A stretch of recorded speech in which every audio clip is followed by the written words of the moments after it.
Je viens de tomber sur une vidéo, malheureusement, je peux pas vous la mettre parce que ben, je l'ai perdue. J'ai voulu l'enregistrer, mais c'est mort. En fait, il s'est passé qu'une femme était dans la cuisine en train de, genre, de faire un plat. Et du coup, tout d'un coup, il y a son mec qui est venu en disant, ouais, touche pas à ma viande, en fait, touche pas à ma viande.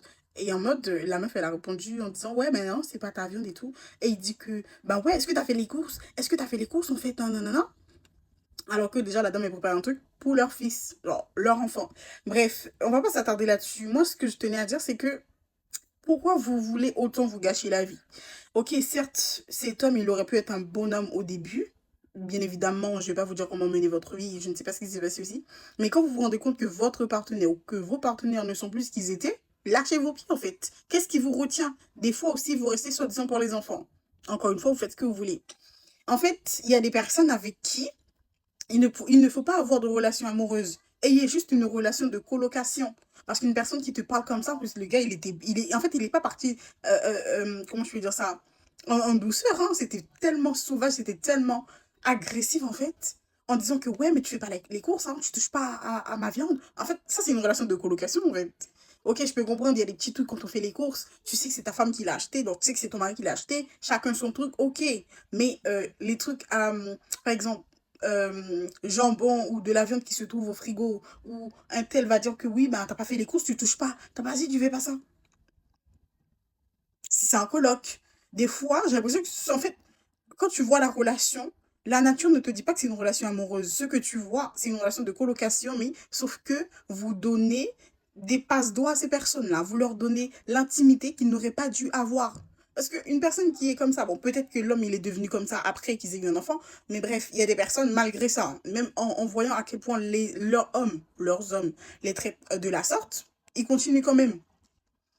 En fait, vous donnez des avantages d'un mari, d'un foyer, d'un couple, à un coloc, à une coloc. Au bout d'un moment, il faut arrêter. Il faut arrêter. Sinon, c'est vous qui allez en souffrir, hein. Mais ça me fait trop de peine.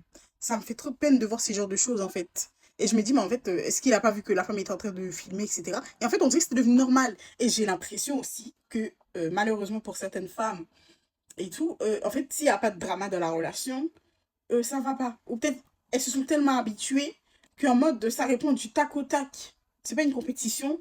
Et genre, c'est pas un truc aussi où qui va parler le plus dur, qui va parler le plus mal. Alors que déjà, l'enfant est là, il entend tout, elle entend tout et observe tout. En fait.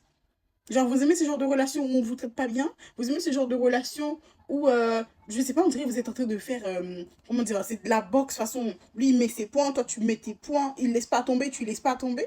Mais au final, c'est pour aller où? En fait, vous êtes en train de vous détruire mutuellement. Et c'est pas joli.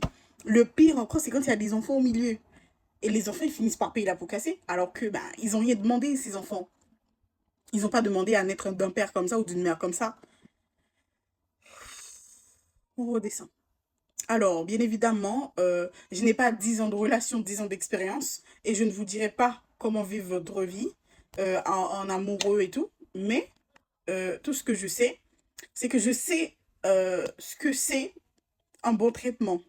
Je sais ce que c'est le respect. Et je sais par-dessus tout que même si j'aime encore cette personne, si elle me traite mal, je vais prendre mes bagages, je vais me casser. Ok? N'ayez pas peur de souffrir, hein. N'ayez pas peur de souffrir. Parce qu'au bout d'un moment, rester là, se disant que oui, la personne n'était pas comme ça avant, ou oui, parce que tu l'aimes encore, tu vas tout supporter, arrêtez ça.